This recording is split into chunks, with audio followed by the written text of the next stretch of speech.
Hi friends, hello అందరికీ నమస్కారం. ఎలా ఉన్నారు? బాగున్నారా? ఆగండి ఫుల్ వీడియో చూడండి. చాలా అంటే చాలా సింపుల్గా గుంటూరు స్పెషల్ చామగడ్డ కోడిగుడ్డు పులుసు, చింతపండు పులుసు పోసి కమ్మగా ఎలా తయారు చేసుకోవాలో చూపిస్తాను. ప్లీజ్ అబ్బా వెళ్ళే ముందు సబ్స్క్రైబ్ చేసి లైక్ కొట్టి వెళ్ళండి.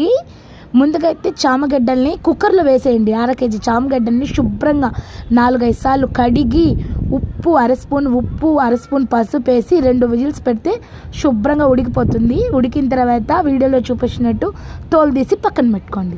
తర్వాత కోడిగుడ్లు ఇంట్లో ఎంతమంది అయితే ఉన్నారో అన్ని కోడిగుడ్లు 5, 6, 7 నేనైతే 7 కోడిగుడ్లు తీసుకొని ఉడకబెట్టి పక్కన పెట్టుకోండి. తోలు తీసి ఘాట్లు పెట్టుకోండి. గుడ్లకి ఘాట్లు పెట్టుకుంటే ఏంటంటే పులుసు దాని లోపలికి వెళ్ళి గుడ్డు తినేటప్పుడు కమ్మగా ఉంటుంది. ఉడకబెట్టి 15 నిమిషాలు కోడిగుడ్డు ఖచ్చితంగా ఉడికించి పక్కన పెట్టుకోండి. పొయ్యి మీద కూర దబ్బర పెట్టుకొని 100 గ్రాముల నూనె లేదా 3 టేబుల్ స్పూన్ల నూనె వేసి తిరగమాత గింజలు 1 స్పూను, మెంతులు 1/2 స్పూన్ వేసి చిట్టపట్టలాడితే ఫ్లేవర్ బాగా రిలీజ్ అవుతుంది.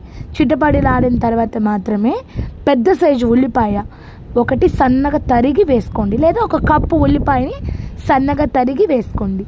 ఎక్కువగా వేగించాల్సిన అవసరం లేదు. చికెన్ అనుకోండి, కోపు ఎర్రగా ఉండాలి. అదేనండి, ఉల్లిపాయలు ఎర్రగా వేగాలి. పులుసు కదా, ఎర్రగా వేగాల్సిన అవసరం లేదు. 50% వేగితే వీడియోలో చూపించినట్టు సరిపోతుంది.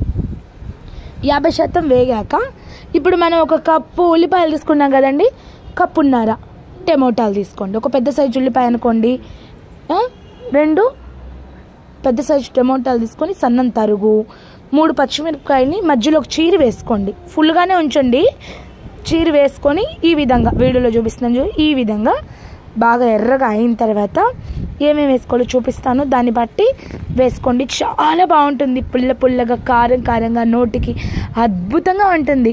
గుంటూరు స్పెషల్ మా అత్తయ్య గారి ఇంట్లో చేశాను అన్నమాట. ఈ కూర రుచి చూశాను, అది మీ అందరికీ చూపిస్తున్నాను. టమాటో ఎర్రగడ్డ బాగా గుజ్జుగా వేగినాక చాంగడ్డలు, గల్లుప్పు వేసుకోండి 1.5 స్పూను. పసుపు ఇందాక వేసుకున్నాం కాబట్టి చూసుకొని 1/2 స్పూన్ వరకు పసుపు, కారం 1.5 స్పూను, ధనియాల పొడి 1 స్పూను. ఇది వచ్చి ధనియాలు, మెంతులు, ఆవాలు, జీలకర్ర వేయించిన పౌడరు 1 టేబుల్ స్పూన్ వేసుకోండి.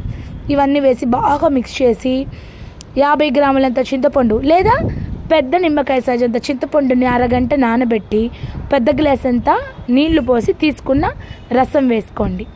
తర్వాత కూరకి నీళ్ళు కావాలి కదండి, నేనైతే 3 గ్లాసులు నీళ్ళు పోసుకున్నాను. మొత్తం 1 లీటర్న్నర వరకు నీళ్ళు పోసుకున్నాను. మరిగించేసరికి తక్కువ అవుతుందిలేండి.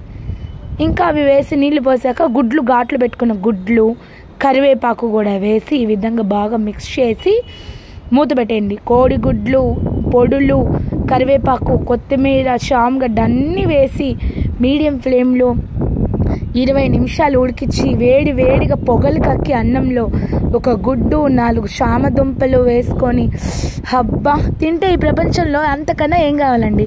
ఆయన ఎప్పుడూ ఒకటి చెప్తూ ఉంటాను కదా, చేసుకోవడానికి 1 పని, చూసుకోవడానికి 1 మనిషి, ఉండడానికి 1 ఇల్లు, కడుపుకి మంచిగా తినడానికి మంచి ఫుడ్, ఇవి ఉంటే సరిపోతాయండి. సగటు మనిషి హాయిగా బతికేయచ్చు అని నా ఉద్దేశం. మీరేమంటారో మీరు కూడా కామెంట్ రూపంలో తెలియజేయండి. మరి కర్రీ నచ్చిందా? చూడండి ఎంత బాగుందో. నచ్చితే 1 సబ్స్క్రైబ్, లైక్ ఖచ్చితంగా కొడతారని మనస్ఫూర్తిగా కోరుకుంటున్నాను. మన ఛానల్ని నన్ను 1 అవకాశం ఇచ్చి ముందుకు తీసుకెళ్ళండి అబ్బా. ఖచ్చితంగా మీ అందరికీ సింపుల్ రెసిపీస్ని ఖచ్చితంగా మీ అందరితో షేర్ చేసుకుంటాను. లైక్ కొట్టడం మర్చిపోతున్నారు, ప్లీజ్ లైక్ కొట్టండి.